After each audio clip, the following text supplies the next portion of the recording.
une trahison pour moi. Quand le président de la République déçoit une icône de la chanson Paris le 20 juin 2025.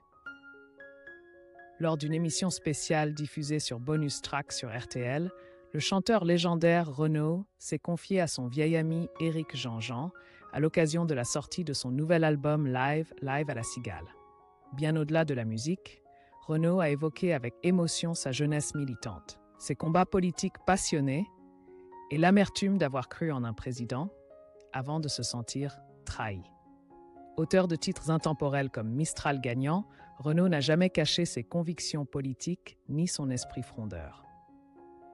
Dans l'émission, il revient sur son adolescence engagée, des manifestations contre la guerre d'Algérie en 1972 à la lutte contre l'armement nucléaire. Élève au lycée Montaigne, dans le 6 arrondissement de Paris, Renaud affronte déjà avec courage les fascistes d'Assas et fonde un comité contre la guerre du Vietnam.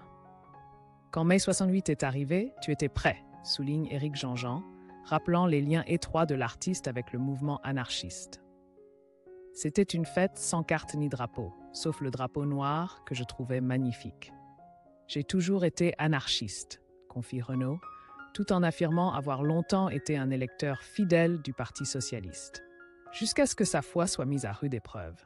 Dans les années 1980, Renaud rencontre François Mitterrand, président de la République, avec qui il échange sur la politique, la vie, l'amour, les livres. Pour lui, Mitterrand incarne alors l'espoir, une gauche humaniste et proche des travailleurs, ceux qu'il chante, qu'il défend et avec qui il ressent une profonde solidarité. Mais en 1983, le tournant de la rigueur, politique d'austérité rompant avec les promesses sociales initiales au profit d'une logique de marché, marque une rupture. Renaud se sent trahi jusqu'au plus profond de lui-même. Ce n'est pas seulement une déception personnelle, c'est aussi, selon lui, la trahison d'un idéal générationnel. J'ai été un peu déçu, c'était une trahison pour moi, avoue l'artiste de 73 ans. Une phrase lourde de douleur et de désillusion. Un sentiment partagé par ceux qui ont cru au changement par la politique. Pour Renaud, ce revirement de 1983 n'était pas qu'une décision économique, mais un reniement moral, une rupture entre le pouvoir et la justice sociale, entre les promesses et le peuple. Pour cet artiste toujours du côté des oubliés et des opprimés, ce fut un point de non-retour. Depuis, Renaud porte un regard de plus en plus sceptique et détaché sur la politique. Il continue d'observer, de commenter, parfois de s'exprimer, mais sans jamais retrouver la foi des débuts. Les conversations enflammées avec Mitterrand ne sont plus que le souvenir d'une époque révolue, d'un temps où musique, politique et idéaux semblaient battre d'un même cœur. Et pourtant, Renaud ne se réfugie pas dans la nostalgie.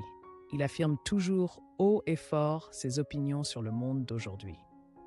Dans une interview au Parisien en décembre 2024, il n'a pas mâché ses mots à l'égard du nouveau gouvernement dirigé par le Premier ministre François Bayrou, traduisant une profonde désillusion face aux élites actuelles. Le Premier ministre Bayrou, qu'est-ce que vous voulez que j'en pense ? Les politiciens me dégoûtent, lâche-t-il sans détour avec un mépris non dissimulé. Ce n'est pas qu'un effet de style, c'est la voix d'une déception accumulée sur des décennies. De l'enthousiasme juvénile à la désillusion amère. Pour lui, la politique d'aujourd'hui s'est perdue dans un cercle vicieux d'intérêts personnels, de populisme et de déconnexion, réduisant à néant les idéaux pour lesquels il s'est autrefois battu. Pour Renaud, la politique n'est plus une source d'inspiration, mais un lieu de frustration, de colère et de dégoût. Il ne reconnaît plus les figures de dirigeants engagés pour la justice sociale.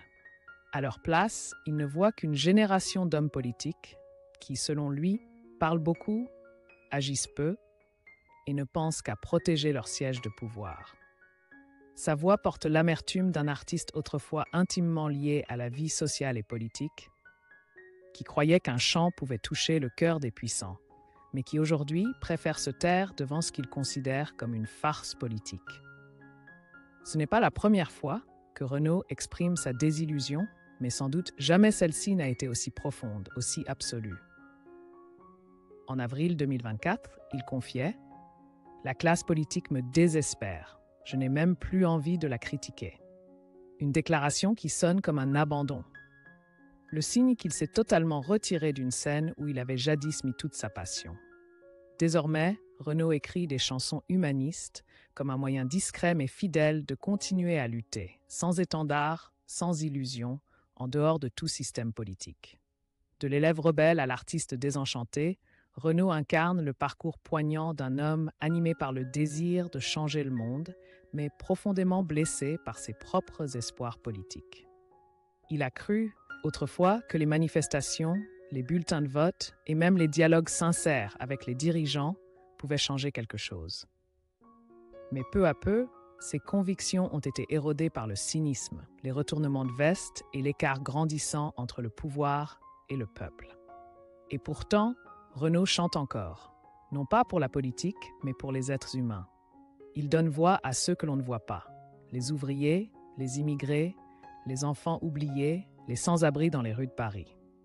Sa musique est devenue une forme de résistance silencieuse, sans tribune, sans programme, mais toujours touchante, sincère, profondément humaine.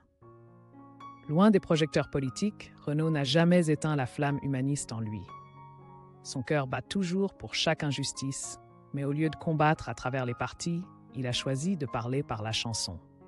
Une chanson comme un murmure, un coup de poing feutré, parfois un cri d'un homme qui a cru en la beauté du monde et qui apprend à vivre dans sa dure réalité.